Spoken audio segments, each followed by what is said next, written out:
Hello and welcome back to Filmfaker's Commentary with your friends from Superliminal Films. My name is Dan. Paul. Max. And we are here today to talk to you about Rosemary's Baby, specifically the final closing scene, which is somewhat redundant, the closing scene of Rosemary's Baby, the classic film, not the television adaptation, though that was fine as well. That's what I heard. I have not seen, but I heard it was fine. Yeah. We have the scene queued up at 2 hours, 8 minutes, and 4 seconds, and we are going to get right on into that good old demon worship.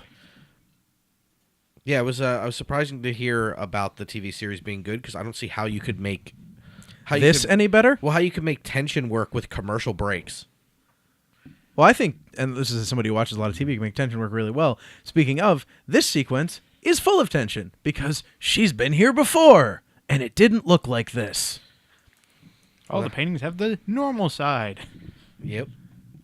They just flip them over, and there's still a toilet in there, or whatever was there before. Probably something less demonic. Yep. It was a sink, now it's a toilet. No mop bucket. But just the way the camera's following her so tightly makes this terrifyingly tense. And it's either on shoulder or handheld, so you can the movement from the camera and everything makes it more Still very smooth, unlike today's shaky as fuck. How long do you think it took them of shooting with that reflective ass knife to get her to not get anybody that was following her in the shot? It seems like it's very woobly, so that's probably why. Is that a technical term? Mm-hmm. Woobly? Woobly, so it doesn't reflect perfectly. I like that a few people obviously didn't know the baby was the baby's gender because there's a couple of pink gifts in there and a couple of blue gifts in there. Yeah. The pile of baby gifts. We're just happy for the child of Satan. Yeah. The set dressing in this scene is so good because it's just the normal living room and then all black bassinet with an inverted cross. That's how. I think all the gifts would be black wrapped. Yeah. Well, a bunch of them have like black ribbon around them. Oh, yeah. So, a hail of Satan. That's right. And Portrait of the man is grumpy instead of normal. obligatory black cat. This is very stereotypically Satanist. But was it back then? I have to assume Satanists have been pretty much stereotypically Satanist for a while now. You got to sell it in that last little bit. Her reaction here is wonderful. I love how close the camera is through this entire scene. Her face. She is constantly in the foreground, in the damn center of the foreground, just right there in your face. Well, I mean, we watched the whole movie of, what was going on with her, so now you got to see those big reactions, right? It's like I've been with her for an hour, and how far? 2 hours. 2 hours at this point? Yeah. It's a long for a horror film. So, I mean, you got to have some payoff, and it's got to be her. Her reaction sells the whole thing, because you only see a flash of the kid's eyes, which are a flash earlier of the devil's eyes from the rape sequence. So, you don't see anything. Are they the blackest eyes? They, apparently. The devil's eyes. You don't see his eyes at all. If I'm to believe they're the devil's eyes. Through the whole... She's moving, and she's still well-framed. Mm-hmm. I'm sorry, all modern cinematographers, you can all go home. Because you can't do this. Well, he threw it on wide, so she's still in focus, too. Still, Not whatever. A little soft, but she's still mostly in focus. So Think about how much people move in this sequence and the fact that every piece of action is still in frame. what were you cackling at, Paul? Hail Satan. Oh.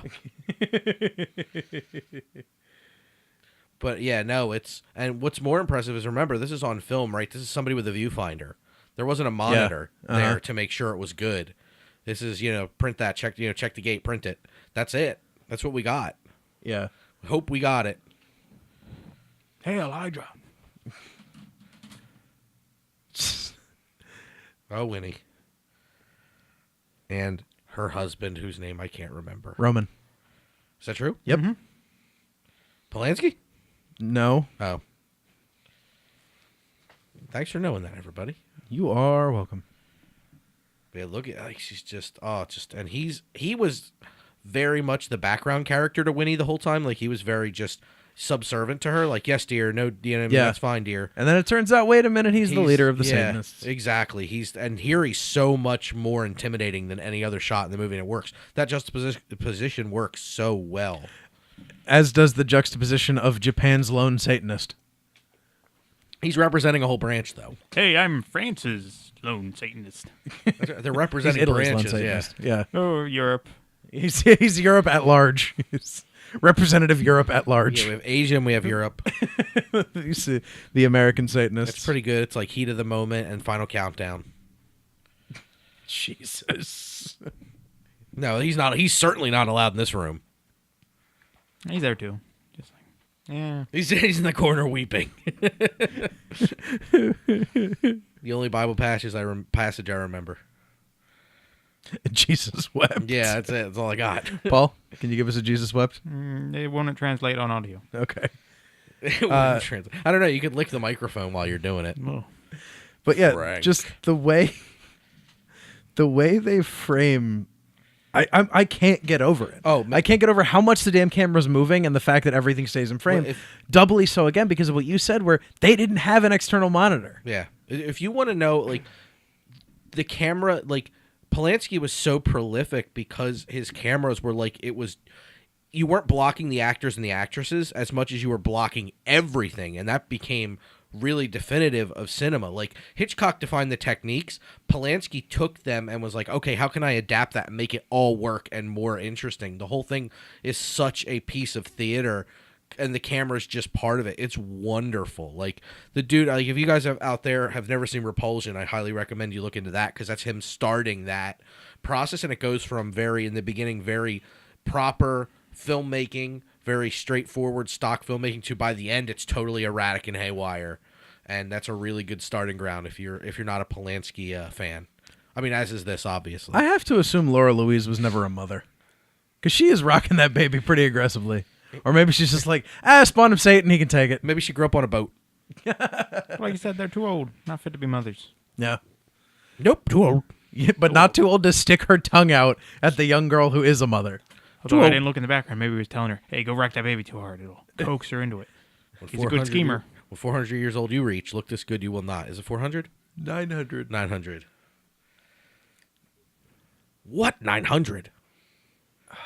The composition, the shot composition. Again, you're right. It's Roman Polanski. It's like, I mean, this is when you go to film school, like, you watch Chinatown, you watch this. I mean, like, you study. He is one of the people you look at his work. He's that good. I mean, there's reasons. Every, like, depth of field in these are gorgeous. I mean, he's got a wide on too. Like, these aren't like he's really careful about his focus. These are just big, well-composed shots. The cinematographer, William Fraker, also did Bullet, Well, yeah. Exorcist 2, Oof. Sorry.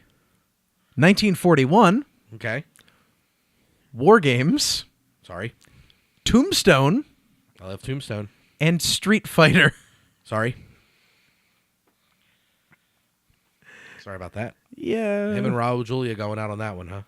And he didn't actually go out on that one. He also did Father of the Bride Part 2, The Island of Dr. Moreau, Vegas Vacation, Rules of Engagement, Town and Country. Island of Dr. Monroe 2, Vegas Vacation?